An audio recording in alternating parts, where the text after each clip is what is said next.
Sud Radio, Osez investir, Thomas Binet.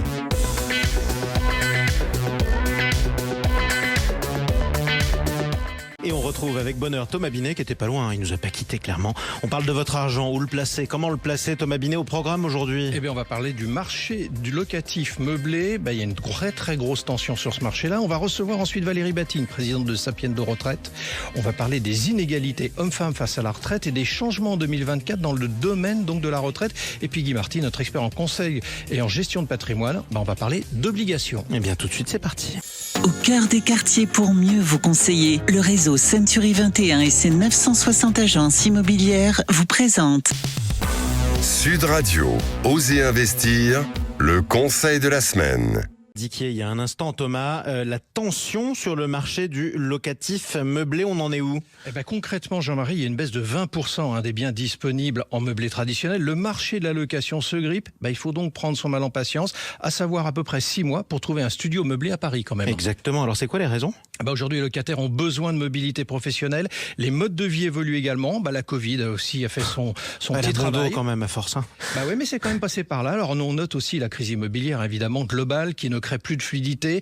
Acheter et vendre devenant compliqué, les locataires restent dans leurs appartements surtout. Mais j'imagine, mais qui est principalement touché ? D'abord les étudiants, qui recherchent des petits meublés pour des durées courtes. Le nombre d'étudiants à la recherche de meublés progresse de 2,2 points en France et de 6,4 points en région. Du coup, ils se tournent vers la colocation avec des biens plus grands. Les jeunes actifs subissent également cette situation. Effectivement, ça c'est une réaction en chaîne. Et c'est quoi votre analyse de la situation ? Cette situation est tendue pour des raisons évoquées ici depuis des mois. Tous les voyants sont au rouge et on ne peut pas dire que les annonces gouvernementales récentes vont transformer du jour au lendemain le marché.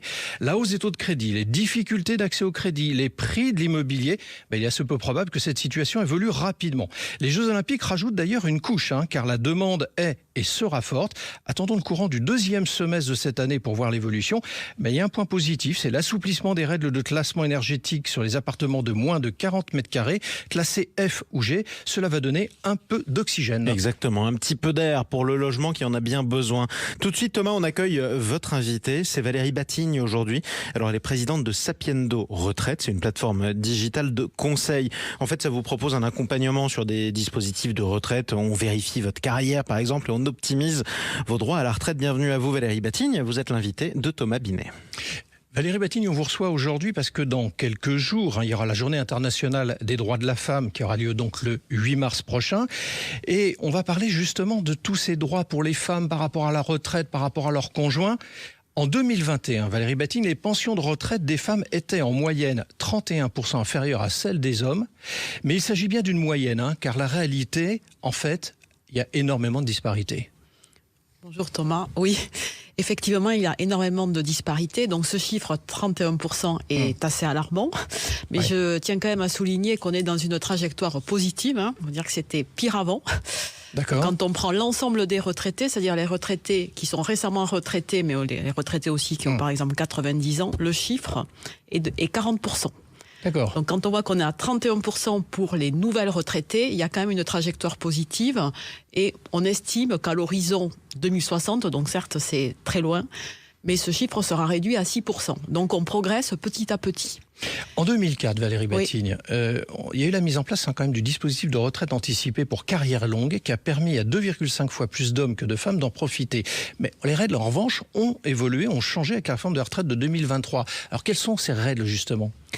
Alors ces règles, c'est effectivement une amélioration là, clairement pour les femmes. Donc pourquoi ce chiffre ? Pourquoi beaucoup plus d'hommes que de femmes bénéficient de la retraite anticipée ? C'est dû au fait que pour partir en retraite anticipée, il faut avoir un certain nombre de trimestres, les fameux 43 ans aujourd'hui. Bon. Mais parmi ces trimestres, on ne retient pas les trimestres enfants. Or, beaucoup de femmes ont leurs 43 unités grâce au trimestre enfant. C'est pour ça qu'elles sont beaucoup moins que les hommes éligibles à ce dispositif. Donc ce qu'a amené la réforme, c'est que désormais, dans certains cas, on peut retenir 4 trimestres enfants, dans la mesure où on a bénéficié de l'AVPF, assurance vieillesse des parents au foyer. Donc c'est un petit pas en avant, c'est pas complètement, mais c'est un petit pas en avant. Alors il y a la réforme des retraites qui a eu lieu l'année dernière, on en a beaucoup parlé, ça a été vraiment un sujet qui a égrené 2023, elle est entrée en vigueur et continue à avoir des impacts en 2024. Le premier d'entre eux, c'est le décalage de l'âge légal de la retraite. Par exemple, aujourd'hui, c'est la génération de ceux qui sont nés en 1962 qui sont concernés. Qu'est-ce que ça signifie concrètement ? Donc le décalage de l'âge légal de départ se fait progressivement. Donc on était à 62, on passe à 64 ans. Donc aujourd'hui, on est en plein dans cette transition. Donc pour les personnes nées en 1962, elles doivent attendre 62 ans et 6 mois pour pouvoir partir à la retraite et elles doivent cumuler 169 trimestres. Voilà.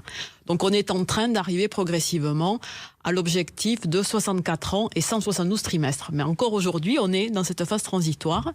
Donc pour les personnes nées en 1962, c'est 62 ans et 6 mois l'âge légal et 169 trimestres. Une petite question en passant. On en a fini avec la réforme des retraites. Vous pensez, vous qui êtes une spécialiste, une experte du sujet, c'est bon cette fois-ci ? Je crois pas. Vous croyez pas ? Je crois qu'il y en aura d'autres parce que voilà. Le système c'est très simple, le système par répartition est vraiment dépendant de la démographie.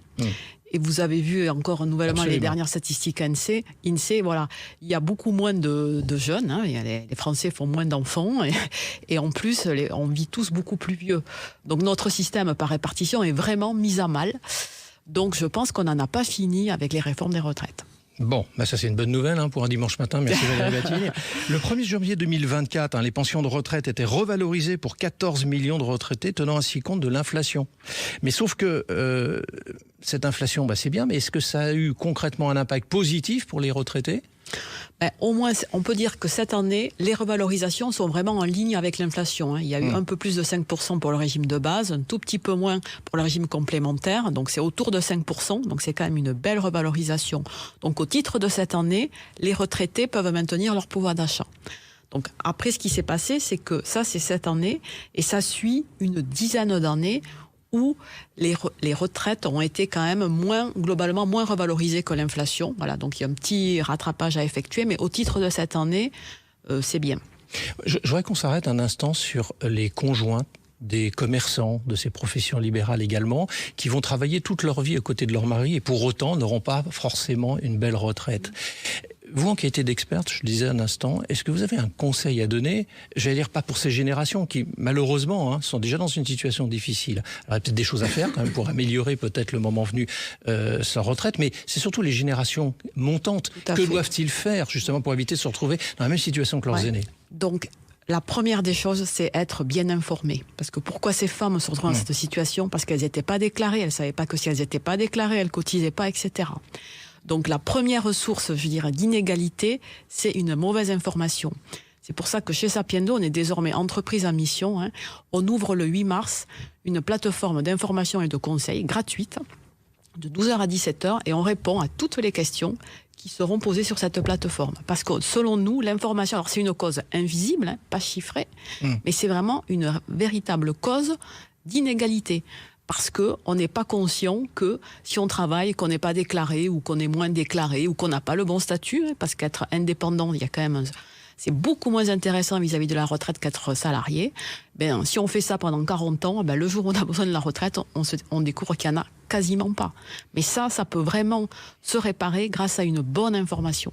Alors il y a également quand même la possibilité d'améliorer sa pension retraite complémentaire dans le cadre d'un cumul emploi-retraite. C'est pas un dispositif dont on parle souvent, mais c'est important. Ça peut permettre aussi d'avoir une retraite un peu plus agréable. En quoi consiste ce dispositif ? Donc ça, c'est un dispositif qui a été revu très avantageusement à l'occasion de la réforme. Et c'est justement pour inciter les seniors à travailler. Donc on a bien le droit de travailler tout en étant à la retraite. Ça, c'est pas nouveau. Mais ce qui est nouveau, c'est que désormais, quand on travaille, on paie des cotisations comme avant, mais désormais, ces cotisations vont générer des nouveaux droits à la retraite. C'est-à-dire les cotisations au régime de base et au régime complémentaire vont générer une retraite additionnelle. Mais pour être très concret pour nos auditeurs, on fait quand même valoir ses droits à la retraite. Oui. On maintient une activité et donc le système fonctionne comme ça en complément. C'est bien ça. On fait valoir ses droits à la retraite. Le cumul emploi-retraite, ça veut dire qu'on est retraité. Donc on a liquidé ses droits. Et après, on peut reprendre une activité. À l'occasion de cette activité, on paie des cotisations. Ces cotisations vont générer des droits qu'on pourra liquider une deuxième fois. Et ça peut faire plusieurs centaines d'euros par mois, en C'est plus. pas négligeable. C'est pas négligeable, donc il faut vraiment regarder ce dispositif. Merci Valérie Batigne. Merci à vous d'être intervenu sur Sud Radio. Je rappelle que vous êtes la présidente de Sapiendo Retraite. Vous tous qui nous écoutez, d'ailleurs, vous pouvez vous renseigner sur le site internet. On peut rappeler l'adresse ? Sapiendo.fr. Tout bêtement, c'est facile à retenir et ça peut vous servir. Intergestion REM, spécialiste de l'épargne en SCPI depuis plus de 30 ans, présente Sud Radio, Osez investir, le coin de l'expert. C'est notre expert maison qui nous retient, Guy Marty, fondateur de pierrepapier.fr, consultant en gestion de patrimoine. Thomas, avec Guy, vous nous parlez d'obligations aujourd'hui. Oui, complètement Jean-Marie, parce que Guy nous livre régulièrement le sens de certains mots. Alors on va en découvrir un nouveau ce matin. En bourse, il y a des actions, il y a des obligations. Et pourquoi les emprunts se disent obligations, puisque ce sera le mot de la semaine, mon cher Guy. Un emprunt ou une dette oblige l'emprunteur à rembourser. Mais vous remarquerez déjà qu'on parle d'obligations quand elles sont émises par les entreprises, alors qu'on parle d'emprunt d'État. Vous voulez dire par là que l'État n'aurait pas pour obligation de nous rembourser ? Je ne dis pas ça, mais l'État se trouve dans une situation un peu privilégiée, parce que s'il a du mal à vous rembourser, de toute façon, il vous prélève des impôts. Reconnaissez que c'est une curieuse façon d'honorer son obligation face à ses créanciers. Alors donc on va parler emprunt d'État et obligation d'entreprise ? Oui. Et vous savez, les anglo-saxons, eux, ils ne font pas de différence. Ouais. Pour eux, tout est bond, c'est-à-dire le lien créé par une dette. Ouais. Avec une nuance importante, quand on dit emprunt ou quand on dit obligation, ce sont des mots franchement pas très sympathiques. Alors qu'en anglais, le mot bond veut dire lien. Ça peut être le lien d'attachement à son âge natal. Oui, pardon. C'est plus chaleureux en quelque sorte. Exactement. C'est beaucoup plus chaleureux parce que c'est peut-être aussi le lien très fort entre deux personnes. Donc le terme financier a été pris dans un registre positif. Du coup, les Anglais, les anglo-saxons préfèrent la finance que nous. Alors, c'est vrai, mais surtout, ils n'enferment pas la finance ou l'investissement dans un comportement spécial. Quelque part, ça se retrouve, les mots se retrouvent dans leur vie de tous les jours et même dans la littérature. Vous savez, Georges Simenon n'aurait jamais appelé son héros le commissaire emprunt 007. Alors que Ian Fleming n'a pas hésité à dire « Mon nom est Bond, James Bond ». Voilà, Guy Marty a osé, il fallait Exactement, voilà, impossible n'est pas Guy Marty. Merci beaucoup. Est-ce que c'est le même mot d'ailleurs ? Est-ce qu'on a francisé le mot bon du trésor ? Ça, ce sera votre prochaine question. Tiens, vous pourrez plancher dessus. Pourquoi pas ? Merci à vous, Guy Marty, et merci à vous également, Thomas Binet. On vous retrouve dimanche prochain. Sud Radio, Osez investir, Thomas Binet.